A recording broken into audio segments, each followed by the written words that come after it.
Hello, happy Valentine's Day, or not happy Valentine's Day if you're not happy today. Wow, this is the first Valentine's Day in a long time that I've been single. So I'll be spending the day listening to Taylor Swift and crying with my cat. Not that I do anything different any other day, but today I get to do it while wearing pink. In honor of Valentine's Day, I thought I'd make a video on my thoughts on money and relationships. I have a lot of thoughts, a lot of unpopular opinions that are actually popular opinions when it comes to this. I also have a lot of experiences. I've watched my mother go through 2 divorces, and that was interesting the way they handled money. Also my own experiences, which people probably can't really relate to because I dated some pretty sociopathic people. That's a different story. But I thought I'd share some of my 20-year-old wisdom, which it might not be a lot, but let's put this on the internet and look back and cry one day. I'll just get into the story first. So when I was living with my college boyfriend at the time in Berkeley, he was working at Google. He made lots of money. I was a poor student, but my mother was supporting me with rent and school and whatnot. Thank you very much.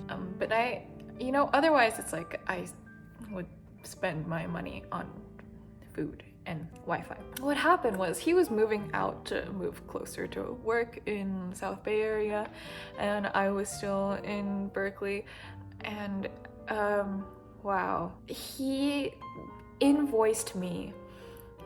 He sent me an itemized bill, basically, for all the dates that he paid for, all the things he bought me, all the groceries he paid for. Didn't even ask me to, put down what I paid for, which, I didn't because I didn't care.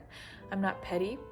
I did try to look through my statements and find all the things I bought for him, and I just could not bring myself to do that, because who the hell is that petty and does that? Anyway, he did that. It's worse than you think it is. He really tried to calculate down to the day how many days he would be paying for our furniture. Originally we split it half-half, and then he was like, no, you need to pay me more because I only lived here for so many days. And I was like, but you're the one moving out spontaneously. Anyway, I didn't really fight it because I just don't care. That's a lot of energy to spend thinking about something like that. So I just gave him money and I was like, thank you, next. Ladies, if you ever date anyone like that, they belong in the trash. That's all. I've made peace with it, gave him his whatever, $7,000. I think it was, which was a lot of money for me at the time, but I'm over it now. If you're gonna be that penny pinching about something, you don't deserve love. Anyway, you know what I did with the furniture after when I moved out? I donated all of it because I never gave a flying fuck about fucking furniture. Is this something that normal people even think about? I didn't even think about it. He really tried to squeeze every cent out of me that he could, which didn't make sense to me because he makes a lot of money, but I'm sure that comes with whatever trauma deep down that he has as a person. Anyway, that was a story. That was an experience for me. And honestly, I'm really thankful that it happened now. And, I'm not thankful that it happened at all, but I'm sure most people don't actually go through this. But I'm glad that this happened now and not when we were married or something with a house and the kids. Oh my God, could you imagine? Nightmare. Anyway. Moral of the story is, if you're just generous, it'll be okay. Don't try to be a freaking petty penny pincher. No one likes that, and it's annoying, and what do you get out of it, honestly? Financial compatibility as a whole. Usually people don't have to go through what I experienced, but I think in general, if you are more on the same page about how you spend money, then for example, we were actually pretty financially compatible, I think. So I wasn't surprised at any of the charges. It was just like, I don't know, California Pizza Kitchen, or like things that I was planning to buy, and then he would swoop in with his Apple Pay and pay for me to get his credit card points and then charge me for it. You know, stuff like that. So I expected the charges. I wasn't like, this is ridiculous, I didn't authorize any of these payments, which, I mean, I didn't authorize them, but I was planning on buying them anyway, so I was like, okay, whatever. Do I seem mad?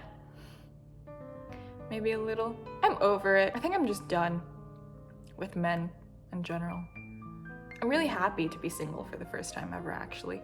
Like, it brings me so much relief. On another note, I think in the grand scheme of things, I think we all know that like financial compatibility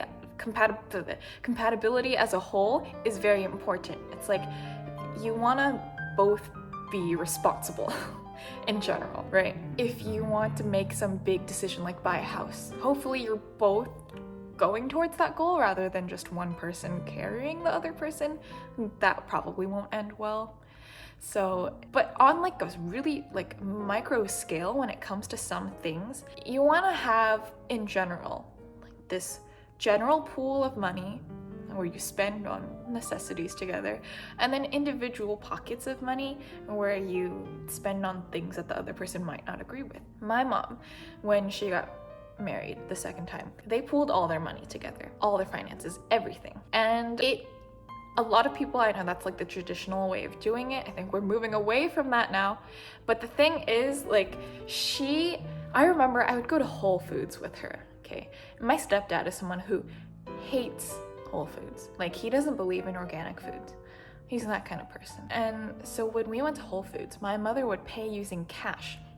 I had never seen her touch cash before. She's very much like Apple Pay only. If you don't have Apple Pay, you don't get my business. I'm also like that. So it's just Silicon Valley things. But when she went to Whole Foods, she would use cash. And I'd be like, why are you paying with cash? And she'd be like, I don't want my husband to see that I'm at Whole Foods because he doesn't like Whole Foods. Even though I was like, but you make all the money. Living like that sounds exhausting, and even though it's not like a really big deal in the grand scheme of things, you don't want to have to feel the need to hide little things like that from your partner just because you don't agree on certain things, right? So that's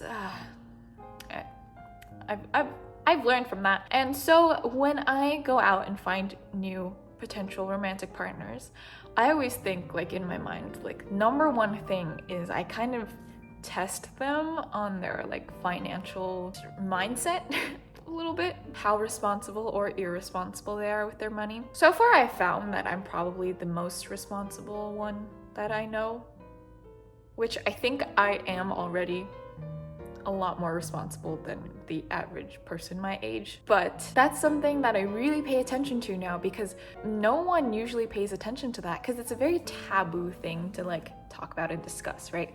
Like money. Like, you don't want to talk about how much money you make or how you spend it, because that's kind of, it's almost like a violation of your like personal privacy in a way. I'm not like that, and I'm of the mindset that you should talk about money and you should share ideas and what you're doing and everything, so that people can help you, first of all, and so that you can foster discussion. And especially with a partner, you want to make sure that you're kind of on the same page with the way that you're spending money and investing money, so that you can see if you have a compatible future together with the way that you handle things. Financial compatibility also comes down to kind of like human compatibility, personality compatibility. It's like I've dated a few people who don't care about money at all. And I really can't handle that, because it's like, if you're gonna be kind of irresponsible, not have a budget, or just not plan for anything, just spend however you want, that can get a lot worse if two people are together, right? But if you're someone who's willing to learn, who's willing to kind of improve and like see what you can do better, and not feel your fragile male ego shattered when I try to teach you about investing or something, then that's a good thing. And that's really what it comes down to with this like mindset thing. You can have a lot of money, like my ex-boyfriend, but have a really poor mindset, or just have no money mindset at all, not consider it. Or you can be not very rich, not have a lot of money, but have really great goals and plans and ambitions and just a really responsible way of thinking about money. And I think that's what's important, obviously, because we're all young, assuming if you're watching this right now, we're all pretty young, so it doesn't make sense that we would have a lot of money, but at the very least this should be something that we're always thinking about, right? And planning for, because this is life. This is how we're going to be able to live life.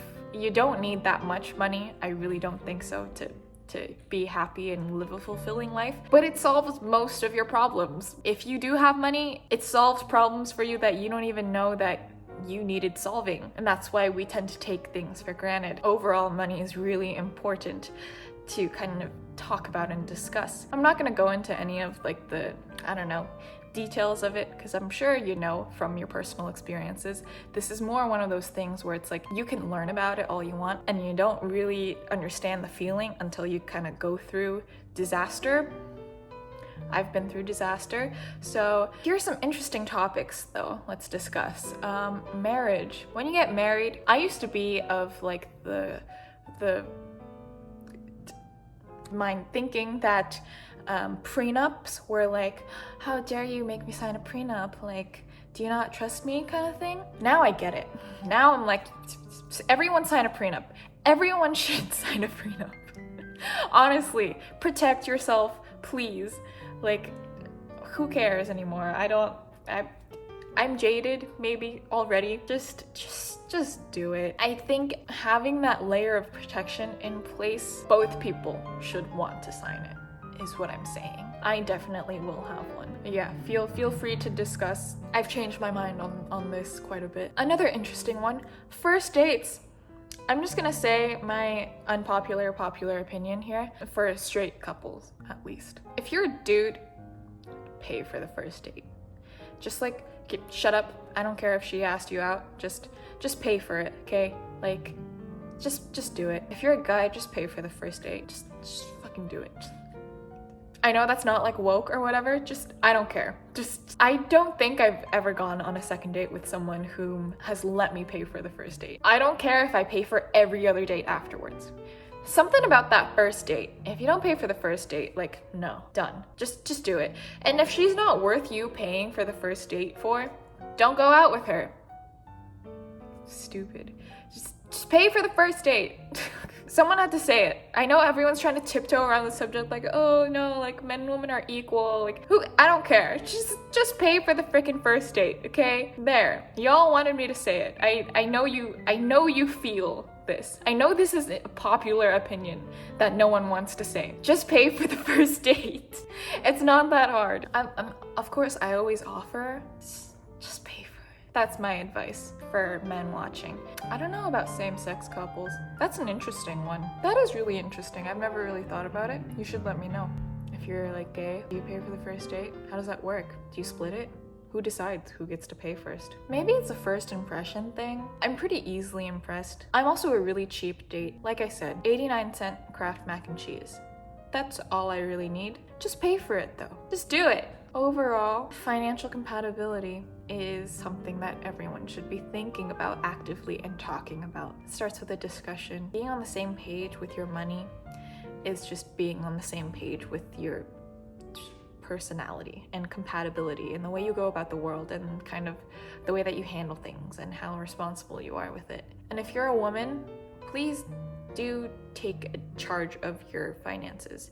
Like, learn how to invest and save and whatnot, because I know that men normally, probably like 90% of men are the ones who always manage everything. Even my mom, someone whom I think is a literal genius, and she's very good with her money. She didn't start managing her own money until I was like 16 when she like got divorced, because it was always like she would delegate it to the men, because she would be like, yeah, that's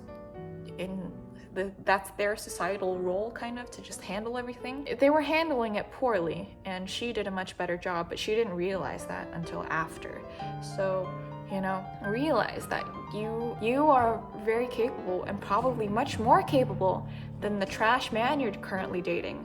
So I implore you, please educate yourself on finances. That's it. I love you. Have a great Valentine's Day. I'm gonna go watch bad movies by myself now.